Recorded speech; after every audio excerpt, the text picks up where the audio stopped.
My name is Chase Johnson. I'm from Denver, Colorado, and we have used C3 Group several times on some of our large loss commercials and our higher end residential for their appraisal services and their public adjusting services. Their knowledge of the market, of the ever-changing regulations, and their ability to create a very thorough estimate from an understanding of construction and the management of the project.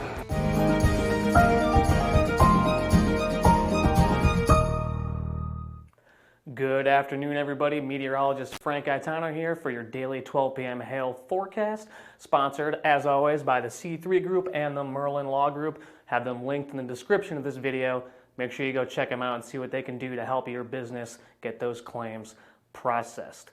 As always, if you have any trouble with our new website and our new app, make sure you let us know, give us a call, and if you need some guidance to help you be able to use this more effectively in the field, we do live trainings and we do personal trainings with you and your staff so you can get the most out of our product to help you start making the money that you want to be making. Today's forecast, Friday, June 28th. Here we are. We have up to tennis ball size hail possible, again in relatively the same area that we've had the past few days. In the northern plains, the northern high plains, northern Montana, into southern Saskatchewan, and into northern North Dakota. Pretty much the same issue as yesterday. We're going to have storms fire around 5, 6 o'clock and be moving northeastward for 3, 4, 5 hours before they start to line out and become more of a damaging wind threat overnight and transition eastward with possible large hail on the southern end of that convective system. We call that a tail end Charlie, so don't be surprised if we're still mapping in the morning. It's probably going to be another late night for Heather. Kind of feel bad at this point, but we do what we do. So we might see another tail end Charlie running through northern North Dakota come the morning time. Excuse me, I got to do something on the computer here. Make sure that's ready to go. Okay. Come the morning time, see a tail end Charlie coming through here. And then the other area of risk we have for today is in the Midwest, where I have 5% chance of up to golf ball size hail for the Des Moines area and, yes, the Chicago area.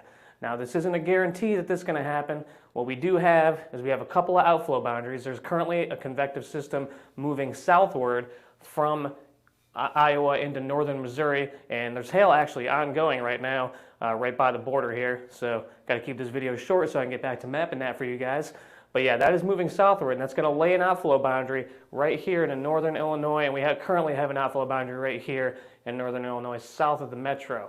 So we can get those boundaries to interact later this afternoon. We could see some redevelopment here in the Des Moines area and in the northern Illinois area around 6 p.m. this evening, and we'll have to see what's going on with that. There's a little bit of difference in models and how they portray that going on, and we can actually take a look at that right now. Here's the nationwide HRRR, so we'll see first Montana where storms start to fire, and then into the evening hours. This is 3 o'clock in the morning. They're still going on in southern Saskatchewan, so another late night for Heather, unfortunately, it looks like. But we'll also look at, we'll just run through one more time. All right, so here we go. Here's this current system. It didn't really pick up on that well because it's still going on here in southern Iowa into northern Missouri. So this model isn't picking up on it very well, and we'll keep a note of that because it doesn't show much happening this evening. I mean, it shows a couple of storms, but it doesn't really show anything really getting going this evening. A small cluster in central southern Iowa, and then barely anything in northern Illinois. So because we see that the latest run of the HRRR model isn't picking up on what's currently happening, it makes me think, it might be a little off. So fingers crossed that it is wrong and we do get more robust storm development in the northern Illinois area this evening. And we'll take a look here at, this is the NAM earlier. So this is showing redevelopment. That's more what we want to see. I don't think it'll be quite that far north based on where the outflow boundaries are right now, unless they can sag northward throughout the day. But this is more in line with what I'm thinking, but just move it a little further south. And I think that might be 5% risk, might be the case for this afternoon, starting around 6 p.m. and going into a few hour time span there, possibly into the late overnight hours as it sags southward, as by then mainly a wind threat, but we could still be seeing some severe hail coming out of that complex, again, if it does form.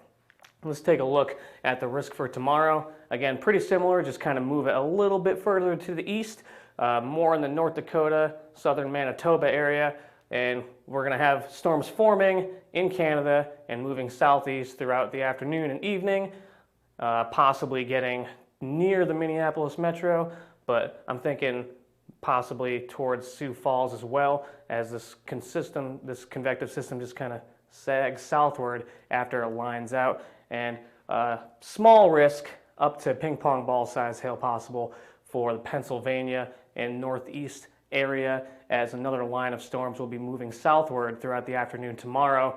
Mainly a damaging wind threat, but we could see some storms get up to ping pong ball size hail. Let's take a look at the northern plains. You see the convective system forming and moving southeast and then south right here. So we'll have to see how that plays out. Again, this is for tomorrow, and this is just one convection allowing model. So this is just one model's take on how that's going to pan out. And we'll have to see how that comes to fruition tomorrow. And let's take a look at the northeast.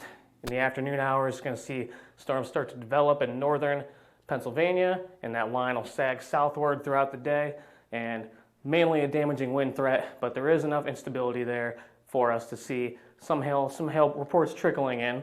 We'll see what we can get, but possibly up to ping pong ball size, and maybe bigger if we get a particularly strong storm to go through Pennsylvania. And that's it today. No 5-day forecast. I've been mapping storms all morning. I'm trying to keep this video shorter so I can keep on mapping storms for you guys, make sure we get those things out to you and into our website. So if you want to make sure you follow our posts and get to see these videos first, go to our Facebook page, click the follow button, and click see first in that drop-down menu. That way, when we do go live, you get an alert to your phone immediately. As soon as I press that button to make this thing go live, it tells you that we're live, so you can come in here and watch it. And if you have any questions, give us a call, 855-334-4245. Make sure you add us on Instagram at HailTrace. Email us, info@hailtrace.com, and you can visit our website, hailtrace.com, and use the chat box in the lower right-hand corner of the screen, the intercom chat box. That's probably the fastest way to get in touch with whoever you need to talk to. We have a meteorologist on there, we have customer service on there, and we have the salesman on there. So if you need to get in touch with us, hailtrace.com, chat box in the lower right-hand corner of the screen. For HailTrace, I'm meteorologist Frank Gaetano. Everybody have a great rest of your Friday and the rest of your weekend. No videos this weekend, but we will be doing posts on Facebook.